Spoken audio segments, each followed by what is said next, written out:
ನಾನು ಬಂದಿರೋ ಜಾಗ ಇವತ್ತು Gagan tyres R R Nagar. ಇದಿರೋದು doctor Vishnuvardhan road, Srinivasapura cross ಹತ್ರ.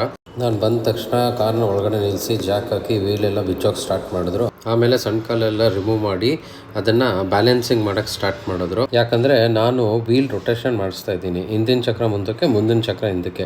ಪ್ರತಿ 10,000 ಕಿಲೋಮೀಟರ್ಸ್ಗೆ ಈ ಥರ ಮಾಡೋದ್ರಿಂದ ಟೈರ್ ಲೈಫ್ ಚೆನ್ನಾಗಿರುತ್ತೆ. ಆಮೇಲೆ ಕಂಫರ್ಟು ಗ್ರಿಪ್ಪು ಇನ್ನೂ ಸೂಪರ್ ಆಗಿರುತ್ತೆ. ಬ್ಯಾಲೆನ್ಸಿಂಗ್ ಕೆಲಸ ಎಲ್ಲ ಮುಗಿದ ಮೇಲೆ ಸೆನ್ಸರ್ಗಳನ್ನೆಲ್ಲ ಫಿಟ್ ಮಾಡಿ ಅಲೈನ್ಮೆಂಟ್ ಕೆಲಸ ಶುರು ಮಾಡಿದ್ರು.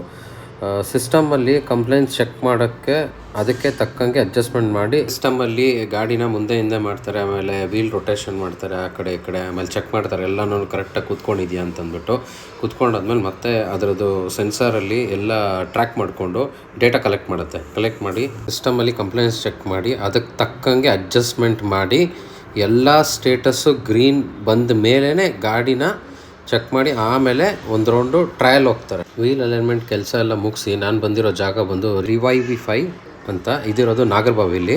ಇಲ್ಲಿ ಬಂದಿರೋ ಕಾರಣ ಡಿಕಾರ್ಬನೈಸೇಷನ್ ಮಾಡಿಸೋಕೆ. ಬಾನೆಟ್ ಓಪನ್ ಮಾಡಿ ಕೇಬಲ್ಗಳೆಲ್ಲ ಫಿಕ್ಸ್ ಮಾಡಿ ಇಲ್ಲಿ ಜರ್ಮನ್ ಟೆಕ್ನಾಲಜಿ ಇರೋ ಮೆಷಿನಲ್ಲಿ ಅವ್ರದ್ದು ನಮ್ಮದು ಡೀಟೇಲ್ಸ್ ಎಲ್ಲ ಫೀಡ್ ಮಾಡಿ ಇಲ್ಲಿ ಸ್ಪ್ರೇ ಮಾಡಿ ಏರ್ ಫಿಲ್ಟ್ರ್ ಒಳಗಡೆ.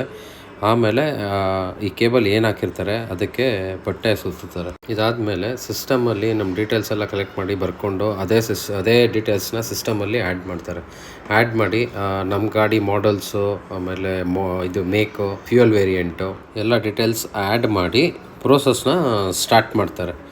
ಸೊ ಇದು ಆಲ್ಮೋಸ್ಟು 50 ಮಿನಿಟ್ಸ್ ನಡೆಯುತ್ತೆ. ಇದು ಕಾಣ್ತಾ ಇರೋದು ಹೈಡ್ರೋಜನ್ನು, ಡಿಸ್ಟಿಲ್ ವಾಟ್ರ್ ಹೈಡ್ರೋಜನ್ ರೂಪದಲ್ಲಿ ಹೋಗಿ ನಮ್ಮ ಸಿಸ್ಟಮ್ ಒಳಗಡೆ ಕಟ್ಟಿರೋಂಥ ಕಾರ್ಬನ್ಸ್ನೆಲ್ಲ ಕ್ಲೀನ್ ಮಾಡುತ್ತೆ. ಸೊ ನನ್ನ ಕಾರು ಡೀಸೆಲ್ ಮಾಡಲು ಆಗಿರೋದ್ರಿಂದ ಇಂಜಿನಲ್ಲಿ ಕಾರ್ಬನ್ಸ್ ಕಲೆಕ್ಟ್ ಆಗಿ ಪಿಕಪ್ಪು, ಮೈಲೇಜು ಮತ್ತು ಸ್ಮೋಕ್ ಕೂಡ ಬರುತ್ತೆ. ಇದಾಕಿರೋ ಕಾರಣ ಈ ಥರ ಡಿಕಾರ್ಬನೈಸೇಷನ್ ಮಾಡೋದ್ರಿಂದ ಇಂಜಿನಲ್ಲಿರೋ ಕಾರ್ಬನ್ಸ್ ಎಲ್ಲ ರಿಮೂವ್ ಆಗಿ ಕ್ಲಿಯರ್ ಆಗಿ ಆಮೇಲೆ ಪಿಕಪ್ಪು ಮತ್ತು ಮೈಲೇಜ್ ಇಂಪ್ರೂವ್ ಆಗುತ್ತೆ. ಆಮೇಲೆ ಸ್ಮೋಕ್ ಕೂಡ ಕಮ್ಮಿ ಆಗುತ್ತೆ. ಸೊ ಪ್ರೋಸೆಸ್ ಎಲ್ಲ ಮುಗಿಸಿ ಇವರು ಗಾಡಿನ ಫಿಟ್ಟಿಂಗ್ ಎಲ್ಲ ಮಾಡಿ ಗಾಡಿನ ಈಚೆ ತೆಗೆದು ಅವರು ಗಾಡಿ ನಿಲ್ಲಿಸಿ ಈಗ ಅವರು ನನಗೆ ಸ್ಮೋಕ್ ಹೆಂಗೆ ಬರುತ್ತೆ ನೋಡಿ ಅಂತ ಹೇಳಿದ್ರು. ಸೊ ಅವರು ಜಾಸ್ತಿ ರೈಸ್ ಮಾಡಿದಾಗ ಇದೊಂದು 2 ಟೈಮ್ಸ್ ಅವ್ರು ರೈಸ್ ಮಾಡಿದ್ರು. ಅವಾಗ ಸ್ಮೋಕ್ ಬಂದಾಗ ರೈಸಲ್ಲೇ ನಾನು ಗಾಡಿನ ಓಡಿಸ್ಕೊಂಡು ಹೋಗಿ ಮತ್ತೆ ವಾಪಸ್ ಬರ್ತೀನಿ, ರೈಸಲ್ಲೇ ಬರ್ತೀನಿ ಫಸ್ಟು ಮತ್ತು ಸೆಕೆಂಡ್ ಗೇರಲ್ಲಿ ಮಾತ್ರ ಅಂತ ಹೇಳಿದ್ರು.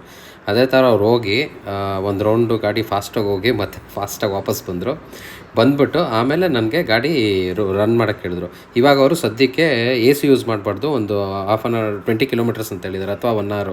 ಸೊ ಹೈಡ್ರೋಜನ್ ಅವರು ಕ್ಲೀನ್ ಮಾಡಿರೋದ್ರಿಂದ ಅದು AC ಒಳಗಡೆ ಬಂದು ಸೊಫಿಸ್ಟಿಕೇಷನ್ ಆಗೋ ಚಾನ್ಸಸ್ ಇರುತ್ತೆ ಅಂತ ಹೇಳಿದ್ರು. ನಿಮ್ಮ ಹತ್ರ ಪೆಟ್ರೋಲ್ ಡೀಸೆಲ್ ಕಾರ್ ಇದ್ದರೆ ಈ ಥರ ಡಿಕಾರ್ಬನೈಸೇಷನ್ ಮಾಡಿಸೋದ್ರಿಂದ ಇಂಜಿನ್ ಪರ್ಫಾರ್ಮೆನ್ಸ್ ಇಂಪ್ರೂವ್ ಆಗುತ್ತೆ. Thank you.